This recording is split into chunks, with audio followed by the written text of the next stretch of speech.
तर विद्यार्थ्यांनो, यापूर्वीच्या लेक्चरमध्ये आपण पृथ्वीचे गुरुत्वीय बल, त्यावर आधारित काही उदाहरणं म्हणजेच न्यूमरिकल बघितलेले होते. त्यानंतर पृथ्वीचं गुरुत्व त्वरण म्हणजेच स्मॉल जी, ते सुद्धा आपण बघितलेलं आहे. त्याची किंमतसुद्धा आपण काढलेली आहे. जवळपास 9.77च्या जवळपास त्याची आपल्याला किंमत आलेली होती. आणि आज आपल्याला बघायचं आहे आपलं जे काही पृथ्वीचं गुरुत्व त्वरण आहे म्हणजेच स्मॉल जी आहे, ते सगळीकडं सारखं नाही राहत. ते काय होत असतं, बदलत असतं. तर मग या आपल्या पृथ्वीच्या गुरुत्वीय त्वरणावर परिणाम करणारे एकूण 3 घटक आहेत आणि ते 3 घटक आज आपल्याला या ठिकाणी बघायचे आहेत.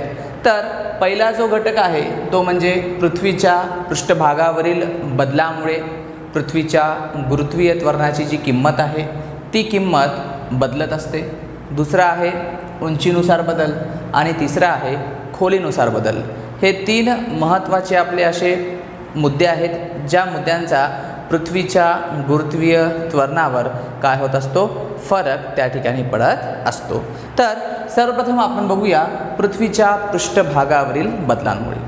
मुलांनो, तुम्हाला माहीतच असेल की आपली जी पृथ्वी आहे ती पृथ्वी गोलाकार नसून ती कशी आहे, अंडाकार आहे. आपली पृथ्वी कशी आहे, अंडाकार आहे. पृथ्वी अंडाकार आहे म्हणजे नेमकं काय आहे, ती लंबवर्तुळाकार आहे. ठीक आहे. आपली पृथ्वी ही थोडीशी लंबवर्तुळाकार आहे. लंबवर्तुळाकार म्हणजे काय, आपली जी पृथ्वी आहे ती ध्रुवाजवळ थोडीशी चपटी झालेली आहे आणि विषुववृत्ताजवळ ती काय झालेली आहे, फुगीर झालेली आहे. ठीक आहे. असं का झालं बरं, आपली जी पृथ्वी आहे ती ध्रुवाजवळ चपटी आणि विषुववृत्ताजवळ फुगीर का झालेली आहे? तर त्याचं कारण म्हणजे आपली पृथ्वी सूर्याभोवती फिरते आणि सूर्याभोवती फिरता फिरता ती कोणाभोवती फिरते, स्वतःभोवती फिरते. सूर्याभोवती फिरता फिरता ती कोणाभोवती फिरते, स्वतःभोवती फिरते. आणि ती स्वतःभोवती फिरत असते त्यामुळे आपली जी पृथ्वी आहे ती पृथ्वी काय झालेली आहे, ती ध्रुवाजवळ चपटी आणि विषुववृत्ताजवळ फुगीर झालेली आहे. मग आता या पृथ्वीचा जो काही हा पृष्ठभागातला बदल आहे तो बदल आपल्या जीच्या मूल्यावर कसा परिणाम करतो ते बघा. तर बघा, आपल्याला माहित आहे की जी काही आपण जीचं मूल्य काढतो त्याचं सूत्र आहे स्मॉल जी बरोबर कॅपिटल जी कॅपिटल एम भागिले आरचा वर्ग. तर याच्यात कॅपिटल जी म्हणजे काय आहे, आपला जो गुरुत्व स्थिरांक आहे तो 6.67 गुणिले 10चा वजा 11वा घात.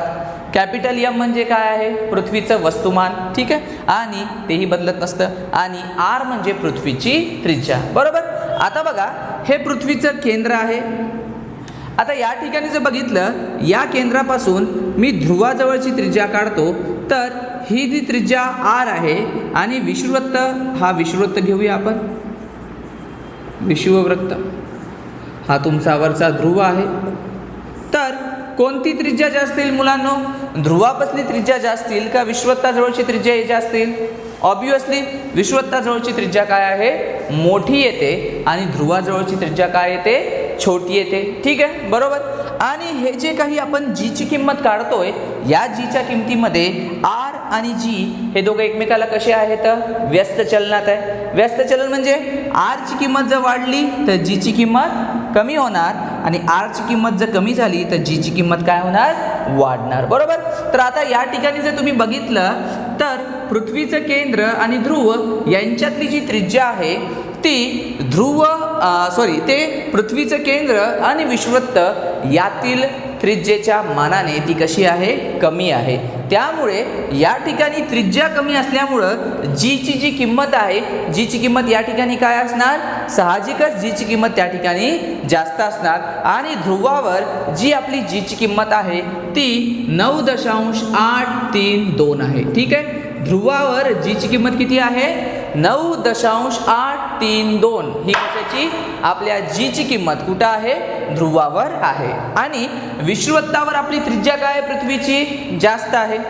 विषुववृत्तावर पृथ्वीची त्रिज्या जास्त असल्यामुळे त्या ठिकाणी जीची किंमत काय असणार आहे, कमी असणार आहे. विषुववृत्तावर त्रिज्या ही जास्त असल्यामुळे त्या ठिकाणी जीची किंमत ही कमी असणार आहे आणि विषुवत्तावर आपल्या जीची किंमत आहे 9.78. ठीक आहे, म्हणजे तुम्हाला हे कळालं या ठिकाणी किंमत आहे 9.832, इथं आहे 9.78 आणि तुम्ही हा जर बघला बिंदू, कोणताही बिंदू घ्या, प्रत्येक बिंदूवर पृथ्वीची त्रिज्या सारखी नाहीये, ती त्रिज्या काय होत चाललेली आहे, बदलत चाललेली आहे. ध्रुवावर सर्वात जास्त आहे 9.832, विषुवत्तावर सर्वात कमी आहे 9.78. म्हणजे ध्रुवापासून विषुवत्ताकडे जर आपण येतोय तर पृथ्वीचं जे काही गुरुत्व त्वरण आहे ते काय होत चाललेलं आहे, कमी कमी होत चाललेलं आहे आणि विषुवत्तापासून आपण खालच्या ध्रुवाकडे जाऊ लागलो तर काय होणार आहे, गुरुत्वीय त्वरण त्या ठिकाणी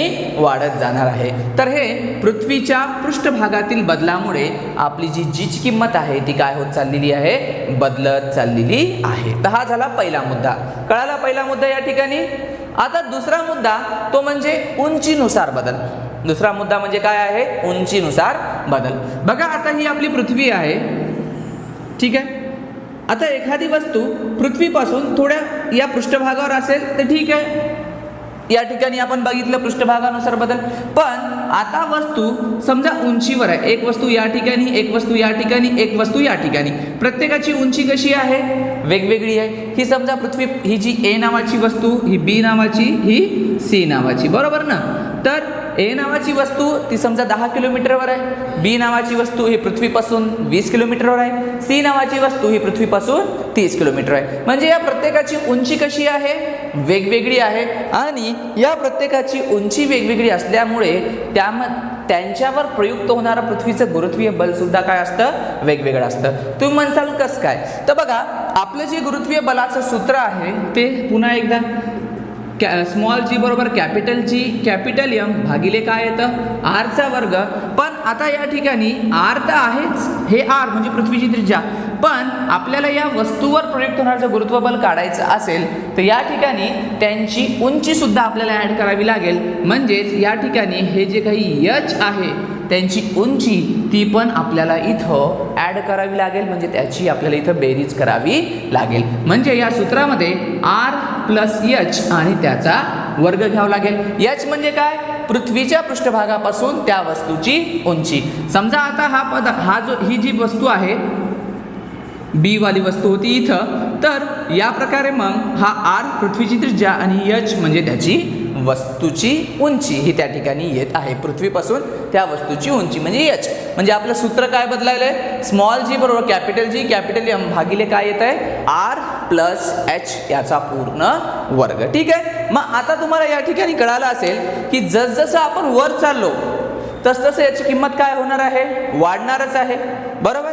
आणि याची किंमत वाढल्यामुळे जीची किंमत काय होणार आहे, कमीच होणार आहे. कारण मी तुम्हाला इथंच सांगितलं की ही आर म्हणजे पृथ्वीची त्रिज्या म्हणजे उंची ही गुरुत्वीय त्वरणाशी काय आहे, व्यस्त प्रमाणात आहे. त्यामुळे ह्या ठिकाणी जशी जशी उंची वाढणार तशी तशी जीची किंमत काय होणार, कमी होणार. पण तेवढा काही फरक त्या ठिकाणी पडत नाही का. तर बघा आता समजा आपण या ठिकाणी कन्सिडर केलं की एखादी वस्तू, हीच वस्तू पृथ्वीपासून 10 किलोमीटर उंचीवर आहे. किती उंचीवर आहे, 10 किलोमीटर उंचीवर आहे, बरोबर. आता पृथ्वीची जी त्रिज्या आहे ती 6400 किलोमीटर होईल. पृथ्वीची त्रिज्या 6400 किलोमीटर आहे, तुम्हाला माहिती आहे. आणि या त्रिज्येसोबत आपण किती ऍड करणार आहोत, 10 किलोमीटर. म्हणजे आर प्लस एच किती होऊन चाललं या ठिकाणी, 6410. तेवढा काही फरक पडेल का हो.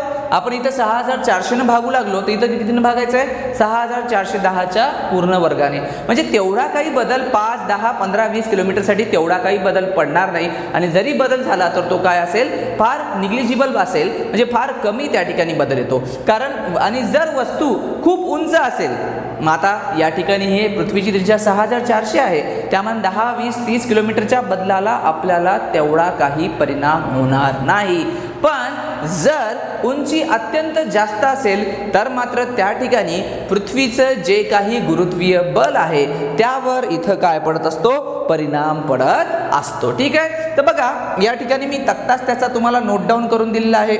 आपल्या पृथ्वीचा पृष्ठभाग ज्या ठिकाणी पृथ्वीची जी उंची आहे किलोमीटरमध्ये दिलेली आहे उंची, तर ती 0च आहे कारण आपण सरफेसवर थांबून आहोत. त्या ठिकाणी आपलं गुरुत्व त्वरण 9.81. बघा या ठिकाणी ध्रुवावर 9.83 होतं, विश्वत्तर 9.78 होतं. सगळीकडे गुरुत्व त्वरण आपलं काय होत आहे, ग्रॅज्युअली चेंज होत आहे, कुठेही ते कॉन्स्टंट नाही आहे. म्हणून युनिव्हर्सली वैश्विकरित्या आपण गुरुत्व त्वरणाची किंमत घेतलेली आहे 9.81.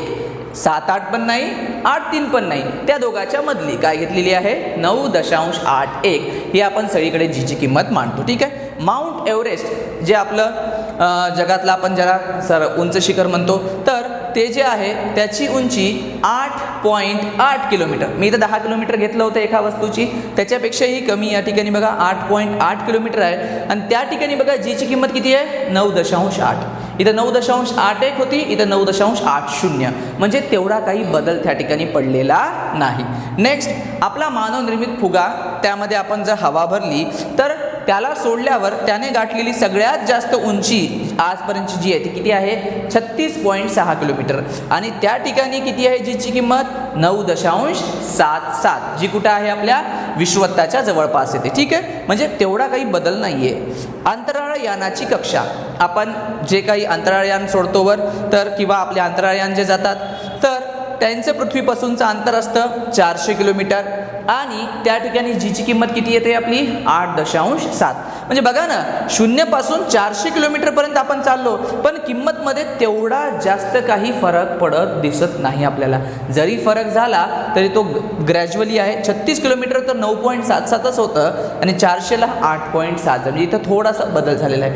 आणि कृत्रिम उपग्रहाची कक्षा, आकाशात जे कृत्रिम उपग्रह आपण सोडत टाकतो, जे पृथ्वीच्या भोवताली प्रदक्षिणा मारतात, ते पृथ्वीपासून 35,700 किलोमीटर आहे. आणि हे अंतर अत्यंत जास्त आहे. पृथ्वीची त्रिज्या आहे 6,400 आणि त्यापेक्षा हे खूप खूप जास्त आहे 35,700.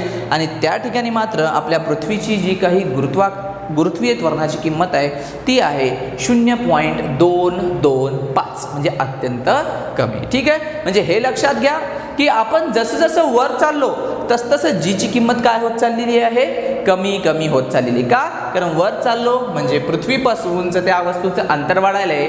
अंतर आणि जी हे दोघंही एकमेकाला कसे आहेत ते त्या ठिकाणी इन्व्हर्सली प्रोपोर्शनल आहेत. आणि त्यामुळे अंतराची किंमत वाढली तर जीची किंमत काय होणार आहे, कमी होणार आहे. त्यामुळे त्या ठिकाणी जीची किंमत कमी होणार आहे. त्यामुळे आपण जसजसं वर चाललो तशी तशी जीची किंमत काय होत चाललेली आहे, कमी कमी होत चाललेली आहे. आता तिसरा मुद्दा जो आहे तो म्हणजे खोलीनुसार बदल. ठीक आहे. खोलीनुसार म्हणजे आता बघा ही पृथ्वी,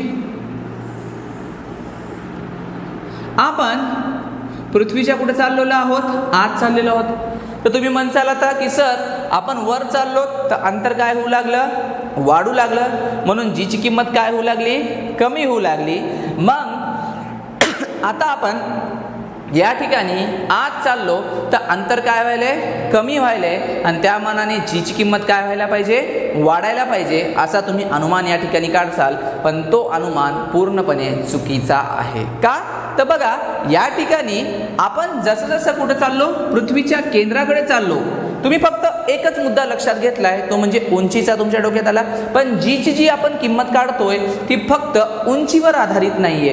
तर आपली जी जीची किंमत आहे ती जीची किंमत कॅपिटल जी कॅपिटल एम भागिले आरचा वर्ग या तिन्ही जे काही आपले पॅरामीटर्स आहेत त्यांच्यावर आधारित आहे. कॅपिटल जी तर कॉन्स्टंट आहे, कुठेही बदलणार नाही.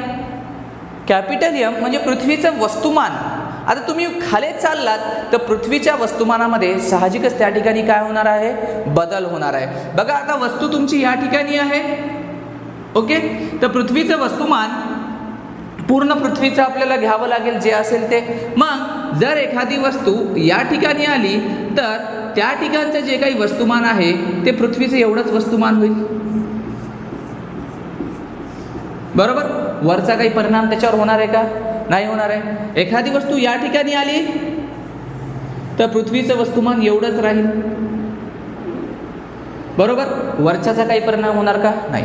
म्हणजे आपण जसजसं खाली चाललो तसतसं पृथ्वीचं वस्तुमान काय होतंय मुलांनो, पृथ्वीचं वस्तुमानही कमी होतंय, अंतर कमी होतंय.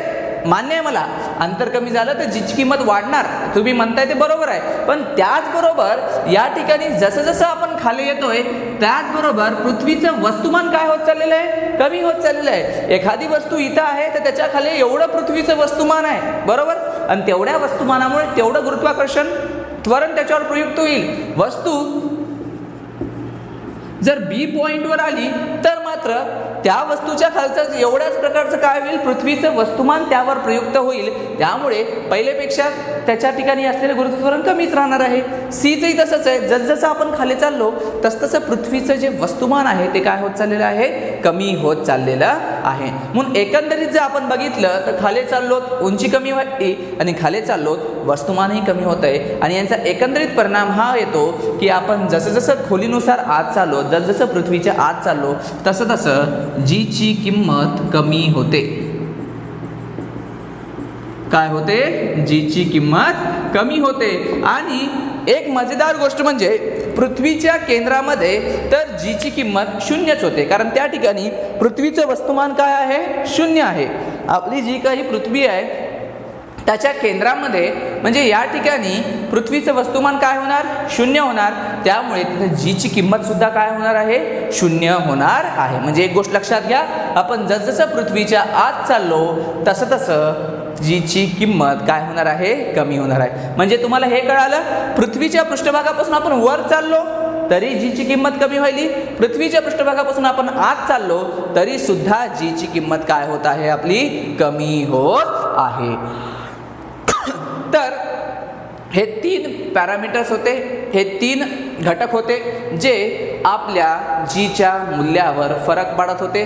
पहिला घटक होता पृथ्वीच्या पृष्ठभागावरील बदल, दुसरा उंचीनुसार बदल आणि तिसरा खोलीनुसार बदल. शॉर्टकट सांगतोय, पृथ्वी जी आहे ती अंडवर्तुळाकार म्हणजे लंबवर्तुळाकार आहे, त्यामुळे तिची त्रिज्या सगळीकडे सारखी नाही आहे. तर ध्रुवापाशी त्रिज्या कमी असल्यामुळे जीची किंमत जास्त आहे, विषुवृत्ताला त्रिज्या जास्त असल्यामुळे जीची किंमत कमी आहे.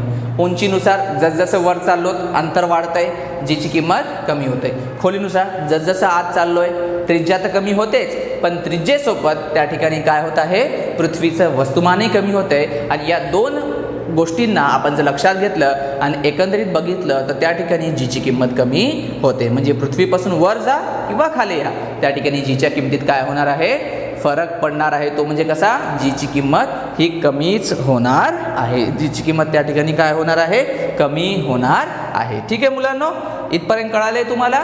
चला आपण नेक्स्ट पॉईंट घेऊया पुढचा, तो म्हणजे आहे वजन आणि वस्तुमान. पुढचा पॉईंट काय आहे आपला, वजन आणि वस्तुमान.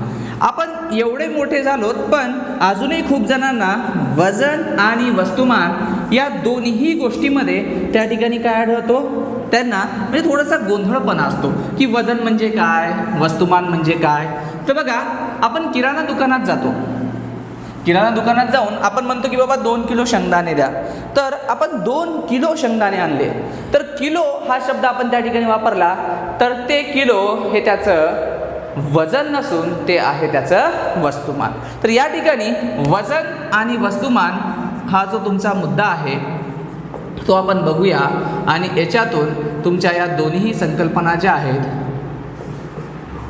त्या क्लिअर होतील. तर सगळ्यात पहिले आपण बघू वस्तुमान म्हणजे काय. वस्तुमान म्हणजे काय, पदार्थामध्ये असलेल्या द्रव संचयाला आपण काय म्हणतो, वस्तुमान असे म्हणतो. वस्तुमान म्हणजे काय, एखाद्या पदार्थामध्ये असलेल्या द्रव संचयाला आपण काय म्हणतो, वस्तुमान असे म्हणतो. पदार्थामध्ये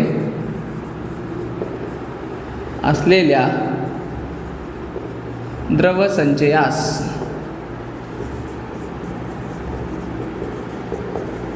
वस्तुमान असे म्हणतात.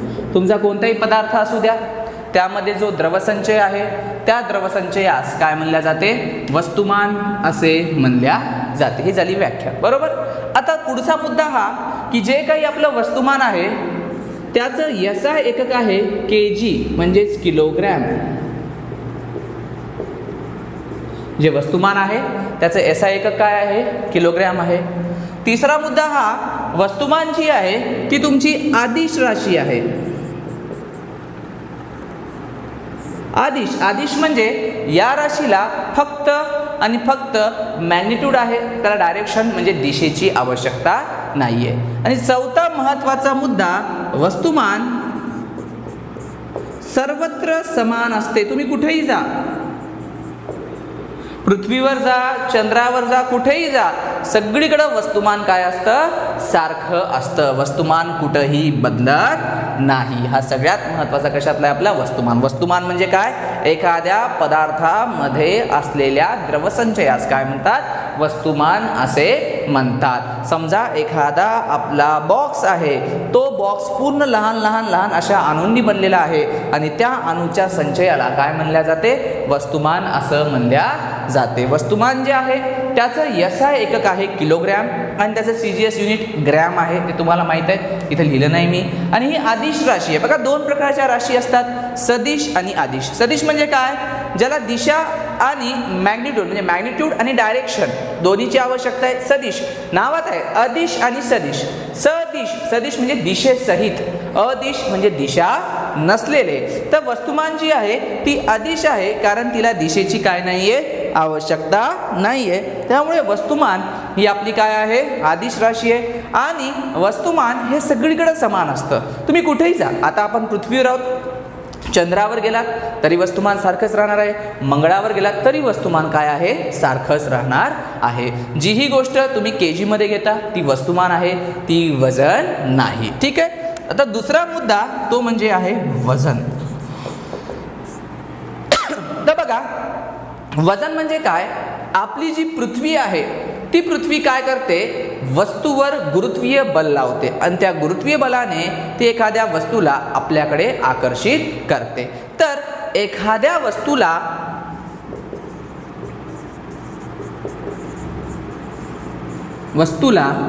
पृथ्वी ज्या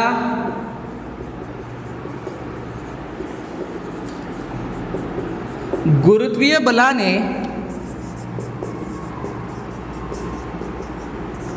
आकर्षित करते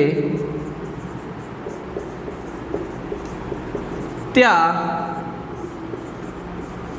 गुरुत्वीय बलास वजन असे म्हणतात. बघा काय सांगितली व्याख्या आपली. वजन म्हणजे काय? एखाद्या वस्तूला पृथ्वी ज्या गुरुत्वीय बलाने आकर्षित करते त्या गुरुत्वीय बलाला काय म्हणतात? वजन असे म्हणतात. म्हणजे प्रत्येक जी काही आपली वस्तू आहे त्या वस्तूवर पृथ्वी काय करते? गुरुत्वीय बल लावते आणि ज्या गुरुत्वीय बलाने ती वस्तूला आपल्याकडे आकर्षित करते त्याला वजन असे म्हणतात. बघा, वस्तुमान जे आहे ते आपण m न दर्शवतो आणि वजन जे आहे ते आपण W न दर्शवतो. तर वजन जे आहे, वजनाचं सूत्र आहे W बरोबर mg, जे F बरोबर पण येतं. म्हणजे F बरोबर W बरोबर काय आहे? mg. हे कशाचं सूत्र आहे? हे आपल्या वजनाचं सूत्र आहे. वजनाचं सूत्र काय आहे? W बरोबर mg. m म्हणजे काय आहे? वस्तुमान आणि g म्हणजे काय आहे? गुरुत्व त्वरण. म्हणजे एखाद्या वस्तूवर पृथ्वी ज्या गुरुत्वीय बलाने, ज्या गुरुत्वीय त्वरणाने त्या वस्तूला आपल्याकडे आकर्षित करते त्याला काय म्हणलं जातं? वजन असं म्हणल्या जातं. तर तुमचं जे वजन आहे या वजनाचं SI एकक आहे न्यूटन. काय आहे? न्यूटन हे त्याचं SI एकक आहे. आणि बघा, आता वजन जी आहे, वजन ही सदिश राशी आहे. का सदिश आहे हो? कारण याला नेहमी दिशेची आवश्यकता असते. का दिशेची आवश्यकता असते? कारण पृथ्वीचं जे काही गुरुत्वीय बल आहे ते नेहमी कुठं असतं? खालच्या दिशेने प्रयुक्त असतं. त्यामुळे वजन ही कोणती राशी येते? आपली सदिश राशी येते आणि ते नेहमी खालच्या दिशेने असतं. आणि नंबर 3, सर्वत्र वस्तुमान हे सर्वत्र काय होतं? समान होतं. पण वजन हे सर्वत्र समान राहत नाही. का? कारण वस्तुमान तर सगळी, बघा वजन कशाने काढतात? W बरोबर mg या सूत्राने काढल्या जातं. m म्हणजे वस्तुमान, ते तर सगळीकडे सारखं राहील. पण g जी आहे, g ची किंमत सगळीकडं सारखी राहत नसते. म्हणजे बघायला गेलं तर पृथ्वीचं जे g आहे ते 9.81 आहे. चंद्राचं जे आहे ते 1.64 आहे, म्हणजे जीची किंमत ही सगळीकडे काय नाही आहे, सारखी नाही आहे. आणि जीची किंमत सगळीकडे सारखी नसल्यामुळे वजन हे सर्वत्र सारखं राहत नाही.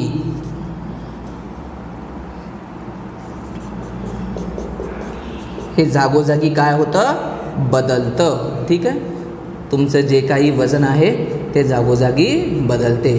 तर हे वजन आणि वस्तुमान याच्यातले 4 महत्त्वाचे जे मुद्दे आहेत मी तुम्हाला इथं सांगितलेले आहे. परीक्षेमध्ये तुम्हाला याच्यावर वजन आणि वस्तुमानावर फरक स्पष्ट करा म्हणून 2 मार्काला किंवा 3 मार्काला प्रश्न येतो. हे मुद्दे तुम्हाला त्या ठिकाणी त्यांना सांगायचे आहेत, त्या ठिकाणी लिहायचे आहेत. तर वजन आणि वस्तुमान कळालं.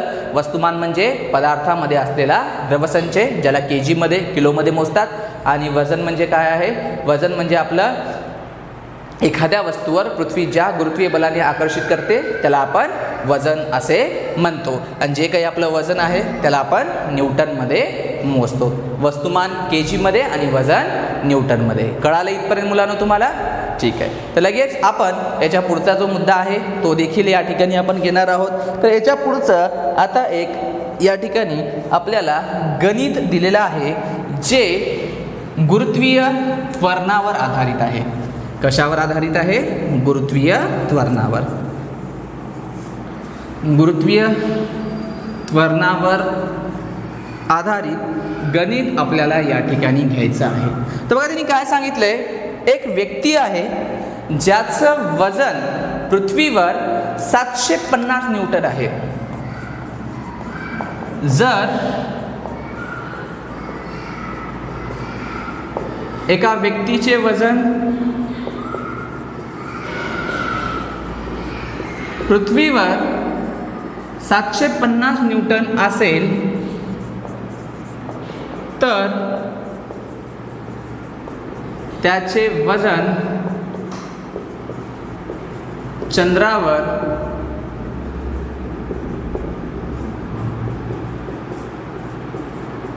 किती असेल? हा आपल्याला सरळ सरळ त्याने सोपा प्रश्न विचारलेला आहे. एक व्यक्ती आहे, त्याचं वजन पृथ्वीवर 750 न्यूटन आहे आणि त्याचं चंद्रावर किती वजन असेल हा प्रश्न त्यांनी आपल्याला या ठिकाणी विचारलेला आहे. तर बघा, सगळ्यात पहिले कोणतंही गणित सोडवताना पहिले दिलेल्या बाबी लिहून घ्या. दिलेल्या बाबी, पृथ्वीवरचं वजन दिलेलं आहे,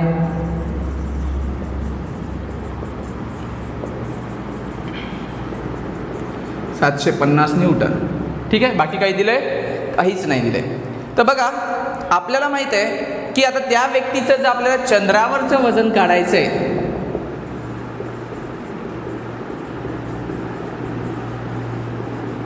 तर वजनाचं सूत्र आहे W बरोबर mg. आपल्याला काय माहीत पाहिजे? m म्हणजे त्या व्यक्तीचं वस्तुमान माहीत पाहिजे आणि g म्हणजे चंद्रावरचं गुरुत्व त्वरण माहीत पाहिजे. पृथ्वीवरचं गुरुत्व त्वरण आपल्याला माहिती आहे 9.8 आपण घेतोय. W दिलेला आहे त्याचं 750 न्यूटन, म्हणजे काय भेटून जाईल आपल्याला? m भेटून जाईल. आणि वस्तुमान सगळीकडं कसं असतं? सारखंच असतं. ठीक आहे, मग सगळ्यात पहिले आपण त्याचं वस्तुमान काढून घेऊया. W बरोबर कोणतं सूत्र आहे? mg. पृथ्वीवरचं वजन वापरतोय मी या ठिकाणी, तर तुम्ही कन्फ्यूज होऊ नये म्हणून इथं मी लिहितो W, याच्या खाली लिहितो पृथ्वी, हे पृथ्वीवरचं वजन, आणि g हे सुद्धा पृथ्वी तुमच्या समजण्यासाठी आहे. ठीक आहे, हे पृथ्वी म्हणजे पृथ्वीवरील वजन आणि g म्हणजे पृथ्वीवरील गुरुत्वीय त्वरण. हे किती आहे? 750. मास म्हणजे वस्तुमान काढायचं आहे आणि g ची किंमत आहे 9.8. तर 750ला आपण 9.8 जर भागलं तर आपल्याला त्या व्यक्तीची काय भेटणार आहे? त्याचं वस्तुमान या ठिकाणी भेटणार आहे आणि त्याचं वस्तुमान आपल्याला भेटतं 76.53 किलोग्रॅम. कारण वस्तुमान आहे जे कशात असतं? kg मध्ये, किलोग्रॅममध्ये असतं. आणि हेच वस्तुमान तुम्ही इथं लिहू शकता, कारण मी सांगितलं आहे वस्तुमान सगळीकडं कसं असतं? सारखं असतं, ते बदलत नाही. पुढं आपल्याला काय काढायचं आहे? g म्हणजे आता चंद्रावरील गुरुत्वीय त्वरण काढायचं आहे, कारण हे सगळं चंद्राचं आहे. वस्तुमान चंद्र आणि g पण कशाचं? चंद्राचं. ठीक आहे, आता बघा, तुम्हाला माहीत असेल की चंद्रावरील जे काही गुरुत्वीय त्वरण आहे ते पृथ्वीच्या 1.6 आहे. म्हणजे पृथ्वीवर जे गुरुत्वीय त्वरण आहे त्यालाच आपण 6 भागलं तर आपल्याला कुठलं गुरुत्वीय त्वरण भेटेल? चंद्रावरील गुरुत्वीय त्वरण भेटेल. म्हणजे चंद्रावरील गुरुत्वीय त्वरण हे पृथ्वीच्या 1.6 आहे आणि पृथ्वीचं काय आहे गुरुत्वीय त्वरण? 9.8 आहे. त्याला जर आपण कितीनं भागलं? 6 भागलं. हे कशावरचं आहे तुमचं? चंद्रावरील गुरुत्वीय त्वरण. आणि मी तुम्हाला सांगितलेलंच आहे पूर्वीच्या लेक्चरमध्ये की चंद्रावरचं जे गुरुत्वीय त्वरण आहे ते पृथ्वीच्या 1.6 असतं. म्हणून पृथ्वीवरचं गुरुत्वीय त्वरण 9.8 आहे. त्याला आपण 6 भागतोय. म्हणजे चंद्रावरचं जे गुरुत्वीय त्वरण आहे त्याची किंमत येते 1.64 आणि हे गुरुत्वीय त्वरण असल्यामुळं याचं युनिट असतं मीटर पर सेकंदचा वर्ग. ठीक आहे. मग आता बघा आपल्याला यम पण भेटला मास 76.53 किलो आणि गुरुत्वीय त्वरण पण चंद्राचं भेटलं 1.64. जनरली त्याला 1.6 घेतात किंवा 1.62 पण घेतल्या जातं, पण भागाकारामध्ये आपल्याला 1.64 येते. जर परीक्षेत तुम्हाला गुरुत्वीय त्वरण दिलं नसेल तर तुम्ही या पद्धतीनं काढा किंवा तोंडपाठ तुम्हाला व्हॅल्यू असेल ती लिहिली तरी त्या ठिकाणी जमून जाईल. तर त्या किमती इथं मांडूया. वस्तुमान आहे 76.53 आणि 1.64 जे चंद्राचं गुरुत्वीय त्वरण आहे त्याच्यानं आपल्याला गुणायचं आहे आणि दोघाचा जर आपण गुणाकार केला तर आपलं जे उत्तर आहे ते येत आहे 125.50 न्यूटन. म्हणजे त्या व्यक्तीचे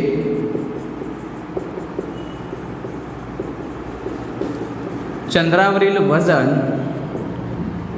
हे 125.50 न्यूटन असेल. पृथ्वीवर त्याचं वजन किती होतं? 750 न्यूटन आणि चंद्रावर किती आहे? 125.50 न्यूटन. मी सरळ सरळ काय केलं? आपलं सूत्र वापरलं W बरोबर mg. त्यानुसार सगळ्यात पहिले m काढलं आपण आणि चंद्रावरच्या वजनासाठी सूत्र आहे W बरोबर mg. m तर आपल्याला भेटलं होतं, g भेटलं का? नाही. मग ते g काढण्यासाठी आपण काय केलं? आपल्याला माहीत आहे चंद्राचं गुरुत्वीय त्वरण हे पृथ्वीच्या गुरुत्वीय त्वरणाच्या 1.6 आहे. मग त्याला 6 भागलं त्याला 1.64. मग त्या 1.64 त्याला गुणलं मग त्याला 125.50. अत्यंत सोपं असं हे काय होतं? गणित होतं. व्हिडिओला या ठिकाणी तुम्ही पॉज करा आणि हे गणित लिहून घ्या. ठीक आहे, लिहून घ्या गणित.